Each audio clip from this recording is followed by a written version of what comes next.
Hello, കുറേ നാളത്തെ ആഗ്രഹമായിരുന്നു തായ്ലൻഡിലേക്ക് ഒരു ട്രിപ്പ് പോകണം എന്നുള്ളത്. അങ്ങനെ നമ്മൾ അക്ബർ ഹോളിഡേയ്സിന്റെ 4 days and 3 nights package book ചെയ്തു. 20 പേരുള്ള ഒരു ഗ്രൂപ്പായിരുന്നു നമ്മളത്. കൊച്ചി ഇന്റർനാഷണൽ എയർപോർട്ടിൽ നിന്ന് പുലർച്ചെ 2:10 ഞങ്ങളുടെ ഫ്ലൈറ്റ്. ഏകദേശം ഒരു 4 മണിക്കൂർ ട്രാവലാണ് തായ്ലൻഡിലേക്കുള്ളത്. അങ്ങനെ മോർണിംഗ് 7:30 ഒക്കെ ആയപ്പോഴത്തേക്ക് ഞങ്ങൾ തായ്ലൻഡിലെത്തി. അക്ബർ ഹോളിഡേയ്സിന്റെ ഒരു ഗൈഡ് നമ്മുടെ കൂടെ ഉണ്ടാവും. പിന്നെ അവിടെ എത്തിക്കഴിഞ്ഞാൽ എയർപോർട്ടിൽ നിന്ന് പിക്ക് ചെയ്യാൻ അവിടുത്തെ ഒരു ലോക്കൽ ഗൈഡും ഉണ്ടാവും. ഫ്രഷപ്പായി ബ്രേക്ക്ഫാസ്റ്റും കഴിച്ച് നേരെ വിട്ട് ടൈഗർ ടോപ്പിയിലേക്കാം. ഇവിടുത്തെ മെയിൻ അഡ്വഞ്ചർ എന്ന് പറയുന്നത് ഫോട്ടോ വിത്ത് ടൈഗർ ആണ്. അങ്ങനെ 400 ബാത്ത് കൊടുത്ത് ഞങ്ങൾ ആഗ്രഹം അങ്ങ് ഫുൾഫിൽ ചെയ്തു. അങ്ങനെ ജീവിതത്തിൽ ആദ്യമായിട്ട് ജീവനുള്ള ടൈഗറിന്റെ കൂടെ ഇരുന്ന് ഫോട്ടോ എടുത്തു. പിന്നെ വേറെയും കുറേ ആനിമൽസ് ഒക്കെ ഉണ്ടായിരുന്നു. മങ്കിന്റെ കൂടെയും സ്നേക്കിന്റെ കൂടെയും ഒക്കെ നമുക്കിരുന്ന് ഫോട്ടോ ഒക്കെ എടുക്കാം. അന്ന് ഉച്ചക്കത്തെ ലഞ്ചും അവിടെ നിന്ന് തന്നെ ആയിരുന്നേ. മോസ്റ്റ്ലി ലഞ്ചിനും ഡിന്നറിനൊക്കെ ഇന്ത്യൻ എസ്പെഷ്യലി കേരള ഫുഡൊക്കെ തന്നെയായിരുന്നു ഉണ്ടായിരുന്നത്. ഈവനിങ് ആയപ്പോൾ നമ്മൾ സ്റ്റേ ചെയ്യുന്ന ഹോട്ടലിൽ ചെക്ക് ഇൻ ചെയ്തു. പിന്നെ പോയത് ദ ഫേമസ് അൽക്കസാർ ഷോ കാണാൻ വേണ്ടിയായിരുന്നു. തായ്ലൻഡ് ട്രിപ്പിന്റെ വൺ ഓഫ് ദ ഹൈലൈറ്റ്സ് എന്ന് പറയുന്നത് ഈ ഒരു ഷോ ആണ്.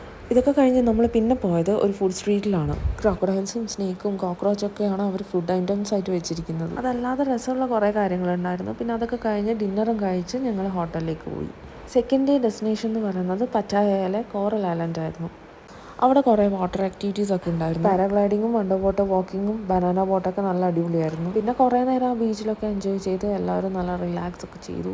തിരിച്ച് ഹോട്ടലിലേക്ക് തന്നെ പോയി. Second day lunch actually Thailand special lunch ആയിരുന്നു. ലഞ്ചിൽ കുറേ നോൺ വെജ് ഐറ്റംസ് ഒക്കെ ഉണ്ടായിരുന്നു. Fish, chicken, egg, squid, prawns, അങ്ങനെ കുറേ ഐറ്റംസ് ഉണ്ടായിരുന്നു വിത്ത് റൈസ്. പിന്നെ നമ്മൾ പോയത് ജെംസ് ഗാലറിയിലാണ്. അവിടെ കുറേ സ്റ്റോൺസും ജെംസും ഡയമണ്ട്സും ഓർണമെന്റ്സും ഒക്കെ ഉണ്ടായിരുന്നു. പിന്നെ ഞങ്ങൾ വിസിറ്റ് ചെയ്തത് പറ്റായയിലെ ബിഗ് ബുദ്ധ ടെമ്പിളാണ്. വൈകുന്നേരം ആയപ്പോൾ ഒരു തായ് മസാജും കൂടി ചെയ്ത് ഞങ്ങൾ നേരെ ഡിന്നർ കഴിക്കാൻ പോയി. നല്ല ക്വാളിറ്റി ഫുഡായിരുന്നു. മാത്രമല്ല നല്ലൊരു ഇന്ത്യൻ ഫീലുള്ള ഡെക്കറേഷൻസ് ഒക്കെ ചെയ്തിട്ടുണ്ടായിരുന്നു അവിടെ. ഡിന്നർ കഴിഞ്ഞ് നേരെ പോയത് പറ്റായയിലെ വാക്കിംഗ് സ്ട്രീറ്റിലേക്കാണ്. തേർഡ് ഡേ മോർണിംഗ് തന്നെ Pattaya to Bangkok city travel ആയിരുന്നു. കുറേ നേരം ബസ്സിൽ എല്ലാവരും വൈബ് ചെയ്ത് ചില്ലൊക്കെ ചെയ്ത് ഞങ്ങളങ്ങനെ ബാങ്കോക്ക് സിറ്റിയിലെത്തി. അവിടെ നമ്മൾ ആദ്യം വിസിറ്റ് ചെയ്തത് ഗോൾഡൻ ബുദ്ധ ടെമ്പിൾ ആയിരുന്നു. പിന്നെ കുറേ നേരം സിറ്റി ടൂർ ആയിരുന്നു. അത് കഴിഞ്ഞ് നമ്മൾ മാർബിൾ ബുദ്ധ ടെമ്പിളും വിസിറ്റ് ചെയ്തു. ലഞ്ച് കഴിച്ച് കഴിഞ്ഞ് നൈറ്റ് വരെ ഷോപ്പിങ്ങിനുള്ള ടൈമായിരുന്നു. തായ്ലൻഡ് സ്പെഷ്യൽ ആയിട്ടുള്ള ഇൻഹേലറും ബാമും അങ്ങനെ കുറേ ഐറ്റംസ് ഒക്കെ വാങ്ങി ഞങ്ങൾ തിരിച്ച് ഹോട്ടലിൽ ചെക്ക് ഇൻ ചെയ്തു. 4th ആൻഡ് ലാസ്റ്റ് ഡേ ആണ് ഞങ്ങൾ സഫാരി വേൾഡ് വിസിറ്റ് ചെയ്തത്.